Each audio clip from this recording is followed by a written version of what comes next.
নমস্কার, সুপ্রভাত। কেমন আছেন আপনারা সবাই? অনন্যার ব্লগসের আরও একটি ঝাঁঝকচকে নতুন ব্লগে আপনাদের সকলকে জানাই অনেক অনেক অনেক স্বাগত।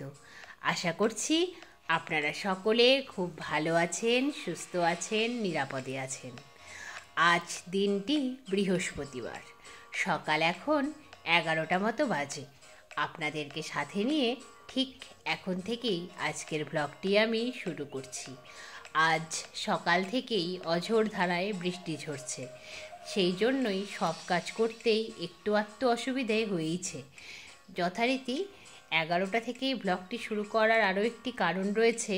যেহেতু বাইরে মোবাইলটা নিয়ে যাওয়া পসিবল হলো না, তাই বাইরের কোনো কাজ দেখানো সম্ভব হয়নি। মোবাইলে বৃষ্টি জল পড়লে তো নষ্ট হয়ে যাওয়ার পুরো চান্স আছে বলুন। সেই জন্যে ভাবলাম ব্লগটাও একটু অন্যরকম হবে, রান্নাবান্নাটাও আপনাদের সঙ্গে শেয়ার করা হয়ে যাবে। না হয় এইখান থেকেই আপনাদের সাথে ব্লগটা শুরু করি, সব দিক বজায় থাকবে, তাই না বলুন? সেই জন্যই আজকের ব্লগটা রান্নাবান্না স্পেশালি হতে চলেছে, বিশেষ করে কারণ বাইরের যে কোনো কাজ বৃষ্টির আওতায় পড়ছে।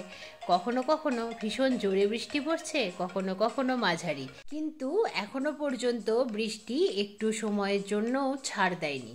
সেই জন্য বেলা যত গড়াচ্ছে ততই মনে হচ্ছে সান্ত্বনা দিদির কাজে আসার চান্স একেবারেই নেই। যথারীতি আজ যেহেতু বৃষ্টি পড়ছে, তাই আজকের মেনুতে গরম গরম খিচুড়ি আর পাঁপড় ভাজা। ডিমের অমলেট করব ভেবেছিলাম, কিন্তু পরে মা বলছে ডিমের অমলেট করে আর আমিষটাকে ডেকে এনে লাভ নেই নাকি। সেই জন্যই ডিমের অমলেটের প্ল্যান ক্যান্সেল হয়ে গেছে। আর তাড়াতাড়ি কাজগুলো সারার জন্যই খিচুড়ির সঙ্গে আর সবজি তৈরি করলাম না। আজকে রান্নাটি বড়ই শর্টকাট হয়ে গেল, তাই না? আজ খিচুড়ি রান্নার পরেই যথারীতি খাবার দাবারের পর্ব, কারণ সকালেই স্নান সেরে পুজোটা করে নিয়েছি। তাই গরম গরম খিচুড়ি ঘি দিয়ে খাওয়া হয়ে গেল। আর খিচুড়ি গরম গরম না খেলে ভালো লাগে না, ঠান্ডা হলে ভালো লাগে হয়তো, যদি তার সাথে সবজি থাকে। সবজি তো করা হলো না, তাই ভাবলাম গরম গরম ঘি সহযোগে খাওয়া হয়ে যাক। খিচুড়ি খাওয়া দাওয়া সেরে ভালো করে গ্যাসটাকে ক্লিন করে নিয়েছি। তারপর গ্যাস ওভেনটাকে সিলিন্ডারের উপরে বসিয়ে পুরো স্ল্যাবটাকে ফাঁকা করে নিয়েছি। এখানেই সমস্ত বাসন মেজে নিচ্ছি, কারণ বাইরে যাওয়ার পরিস্থিতি নেই জানেন, এত বৃষ্টি পড়ছে। পুজোর আগে এই রকম বৃষ্টি সত্যি অদ্ভুত রকমের বাজে। কারণ এই রকম বৃষ্টি হয়েই আমি যখন ভীষণ ছোট, তখন একবার পুজোর আগে বন্যা হয়েছিল। মা সেই গল্পই করছিল। আমার তো ভীষণ ভয় লাগছে, কী যে হবে এবার। কারণ বৃষ্টি কিন্তু ছাড়াছাড়ি নেই, ঝরেই যাচ্ছে ঝরেই যাচ্ছে। আর এদিকে যদি এরকম বৃষ্টি হতে থাকে, তাহলে তো বিকেলে মাকে নিয়ে ফিজিওথেরাপি করতে যাওয়াটাও খুব প্রবলেমেটিক হয়ে দাঁড়াবে, কারণ রাস্তায় অলরেডি জল জমতে শুরু করেছে। পুজোর হাতে গুনে কয়েকটা দিন বাকি, এর মধ্যে এরকম বৃষ্টি হলে সত্যি ভীষণ মনটা খারাপও লাগে আর খুব বিরক্তও লাগে, যেমনটা এখন লাগছে আর কি। যথারীতি বাসন মাজার পর্ব শেষ করে আমি ঘরগুলো মুছে নিলাম। তারপর আরও একবার স্নান সেরে এলাম। স্নান সেরে এসে দেখছি আমাদের বাড়ির বড় গেটের সামনে দিয়ে এইভাবে জলের স্রোত যাচ্ছে, আর সেই জলের স্রোতে অনেকেই কই মাছ ধরছেন। সেই কই মাছ আবার আমাকে দেখিয়েও গেলেন, কারণ আমি দেখতে চেয়েছিলাম। তারপর আমি আর মা একটু রেস্ট নিলাম। তারপর সন্ধে হতেই সন্ধে প্রদীপ দেখানো সেরে এখন সান্ধ্যকালীন চা পর্ব। যেহেতু আজকে লাঞ্চ বেশ তাড়াতাড়ি হয়ে গিয়েছিল, তাই ভাবলাম চায়ের সাথে টাটা একটু জোরদার হোক।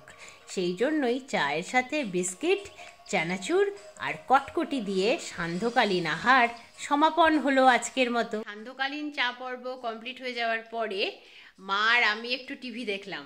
টিভি দেখার পাশাপাশি আজকের ব্লগটাকেও এডিট করে নিলাম। তারপর বাবার ডিনারের টাইম হলো, বাবাকে ডিনারটা সার্ভ করে দেওয়া হলো। তারপরে আরও কিছুটা টিভি দেখে মা আর আমি ডিনারটা সেরে ফেললাম। তারপরে রান্নাঘরের যা যাবতীয় কাজ ছিল সেগুলোকে কমপ্লিট করা হলো। তারপরে চলে এলাম ঘরে। ঘরে এসে বেডটাকেও রেডি করে নিয়েছি। এখন তো ঘড়ির কাঁটায় 12টা ছুঁই ছুঁই। এখন শুয়ে পড়বো ভাবছি। এখনো পর্যন্ত বাইরে অঝোরধারায় বৃষ্টি ঝরেই যাচ্ছে।